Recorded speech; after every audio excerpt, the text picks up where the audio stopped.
All right. So, Jesper Broberg, I've been in software for 20 years, so yeah, I've been around for a while, which also means that I've heard a lot of the conversations that we've been having here over the last couple of days a couple of times by now. I remember probably about 15 years ago, I attended a seminar in Copenhagen, and one of the speakers was a lady called Martha Rogers, and she was talking about one-to-one personalization and how CRM was going to transform the way that we communicate with customers. So all the way to back then, we've been talking about personalization, we've been talking about how to deliver these experiences that customers are expecting. Now today, I'm not going to take you through the whole thing. I'm going to focus on a couple of elements of that journey as we see it from Optimizely's perspective. Those of you who don't know Optimizely, we're a global organization headquartered out of New York. We work with brands across any and all industries that you can think of, and have a presence around the world from San Francisco to Sydney. COVID has obviously accelerated the rate at which we look at digital transformation. It's always been a matter of looking at, okay, we need to do these big transformation programs, and they're very kind of long in terms of duration, they cost a lot of money, and all of a sudden marketing people, IT people were asked to do more, faster, and with less money.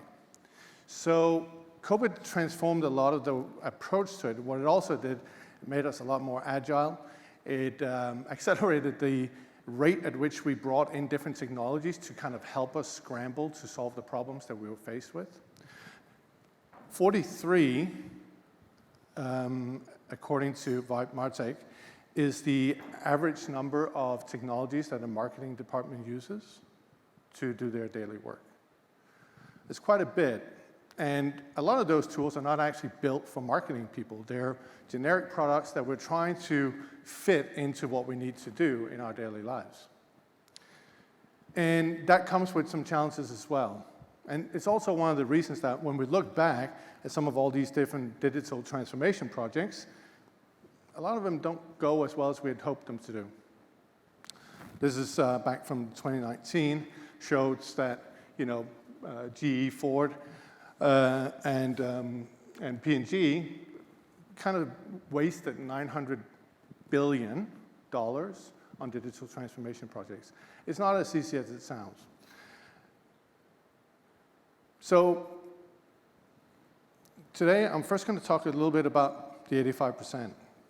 Now, we've heard a lot over the last couple of days about customer experiences. We heard about personalization, and with COVID, it needs to be a personalized experience for every single visitor that we interact with. And I'm pretty sure that a lot of marketeers out there today will recognize that a lot of people, when we're having these conversations, forget that content doesn't just appear when you press publish, right? There's a whole thought process and ideation process that goes into creating all this content that is needed to deliver the relevant experiences to our customers and potential customers. So content becomes the core of delivering any of these customer experiences. And it's challenging for a marketing department. Now we have to produce even more content, might have less resources. We have to do it in-house with tools that are not built for that purpose. So if we can get that right, we have a massive opportunity to save time and money. Gartner recognizes that the brands that understand their customers and can deliver these contextual experiences with the right content, they're going to be ahead of the game. It's challenging. It's a complex process. It's slow. It usually takes a lot longer than we anticipate to produce the right content for the right audience. We have to use multiple different tools, et cetera, et cetera. So the 85% is really talking about the whole process that happens before we talk about CMS or publishing into any kind of channel, social media, et cetera, that you want to publish into. We have an idea for content that we want to produce and create and get out into the market, and there's a process for that. 85% of that is not the CMS. 85% of that happens in multiple different tools. You have a campaign that you need to launch. You're using Monday.com, you're using Jira, you're using Word, you're using Excel spreadsheets, you're using a lot of emails, you're storing documents in box folders and Outlook and so on. It happens in so many other places. So we want to tackle that 85% and optimize the way that we actually create that right content. In Optimizely, the way that we do that is that we look at how do we manage that work that we need to do? Intake and resource management. How do we ensure that we actually have the right resources available and allocated to producing the right content? How do we plan out our campaigns? How do we make sure that there's a workflow that executes to make sure that we actually have the right content available at the right time for when we're launching these campaigns? How do we produce it internally and externally? A lot of you would probably be working with external agencies to create content as well. So there's got to be a communication across channels, across internal, external stakeholders. And then finally, storing it in a centralized repository so that you can use it across geographies, but maybe also reuse content for campaigns next year or whenever you're doing similar campaigns in the future. So the way that we do that is that we build a platform which helps us do the whole planning and authoring of content. It's purposely built for marketeers to create a campaign. We have an ideation lab where we can see what kind of content would probably be relevant to produce at this time. We bring in a lot of data, a lot of information from Google, from other sources about what content works and what doesn't. And then being able to plan out the campaigns and ultimately store them centralized in a digital asset management system for further use. Now, this whole process, as I said, has been built around the marketeer. It's been built around the workflows that you have to go through in order to create your content. And we are rated for 5 years as a leader in this specific space in content marketing platforms. The platform itself is a SaaS solution. And if you go and scan this QR code, you'll be taken directly to our site. You can sign up for a free version of the tool and start planning out your marketing campaigns. So content is at the core of the customer experiences that we want to deliver. The next thing that we want to do is that we want to understand, are we creating the right content? We heard a lot about personalization, and there's an intersection in personalization and experimentation where we understand, by using statistical significance, what is working and what is not working when we do experimentation. Now, a lot of us have, over the last number of years, heard about all these disruptors, Amazon, Netflix, Uber, et cetera, and how they, through great innovation, have been able to corner the market, how they've been able to excel beyond everyone else. Now, one of the key things that most of these organizations have in common is that they have this superpower of doing experimentation. Jeff Bezos says that to invent, you have to experiment. To get ahead, you need to experiment. And it's a result of the amount of experiments that you do, how successful you'll be in your innovation. So if you're experimenting and you know it's going to work, it's not an experiment. You're not testing. You're not doing something. You need to excel. And this goes across all of them, the Amazons, the Googles, the Booking.com. And with Booking.com, who we worked with, you know, the CEO was saying, our aim is to create the best products for our customers, and we do that through constant innovation and testing, constantly testing out all these little small details of what creates a good customer experience. And again, the intersection of the the testing and the personalization.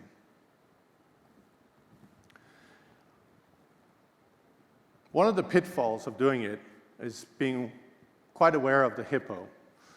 Highest paid person's opinion. You know, when we do testing, and our own CEO will tell you this as we were doing certain campaigns and relaunching our website, that he had a lot of opinions about what things should look like and what they should be, how they should be created. But the marketing team proved him wrong by using experimentation to show him the actual data of what worked and what didn't work. So using data in the right way to drive informed decisions in the way that we innovate and the way that we experiment is essential. And that, again, goes back to how we're creating content.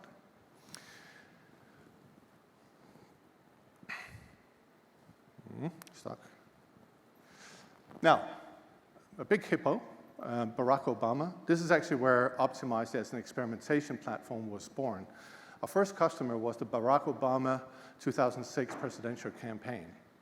Now, when they were running the campaign, obviously Barack Obama was an underdog. They were trying to figure out how can we get campaign contributions from micro-donors, meaning that they would donate less than, I believe, $100 or something like that. Everyone in the room thought that, being presidential, the presidential image on the left was going to be the winning, including the man himself.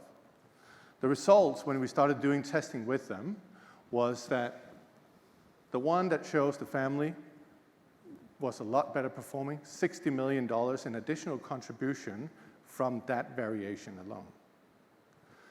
That's actually where Optimized and experimentation was born, was from this campaign.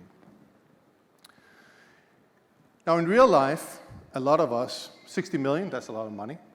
A lot of organizations looking at this number up here, this kind of an average. I've been searching quite a lot, and there's a lot of different numbers.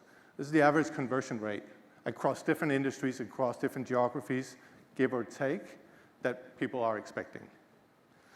3%. Now, if we can increase that just a little bit, you can do your own calculations and see how much that will mean for your business. We did a study with our customers, and we saw that around 58% of the customers who were doing experimentation would see an increase in revenue, increase in revenue by between 5 and 15%. That's quite significant. And again, you can do your own calculations. It actually works if we're doing it correctly. If we're doing it and we're reaching what we call statistical significance, we're using the numbers correctly to drive the experiments, and it becomes an embedded part of the culture of the organization to test and experiment and use the data that we get to drive the innovation within the organization. One of the companies that we work with, the Wall Street Journal, some of you might be familiar with, we were doing experimentation. They saw 64% increase in conversion rate for digital subscriptions, 10% increase in sales just by testing different messages, different words, gave a 10% increase in sales. This example is just to show that we're not just talking about retailers. There's a traditional industry where we say conversion rate optimization will work well. Retail, travel, and hospitality, a certain industry that it just makes a lot of sense, but it really works across anything.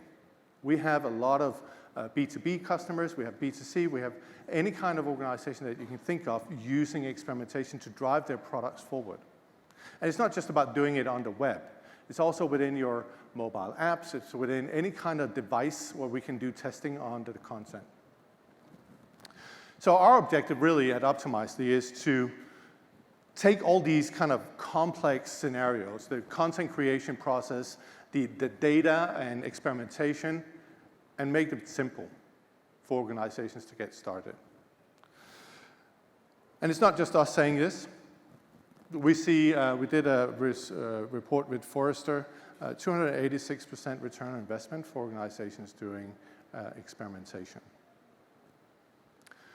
Everything that we do is available as of yesterday on Google Cloud and Google Marketplace. So you can, if you're already working with Google, you can go to the Google Marketplace. There's another QR code right here that will take you directly to the page, and you can get testing. I'll leave it there for a second, but if anyone needs to get directions, we'll can help you after as well. Finally, if you want to read more about experimentation, we have what we call the Big Book of Experimentation available on our site for download. There is a lot of use cases across industries to inform you about how to use experimentation. I'm here. I have some members of my team here as well, and we're happy to answer any questions you might have after. Thank you very much.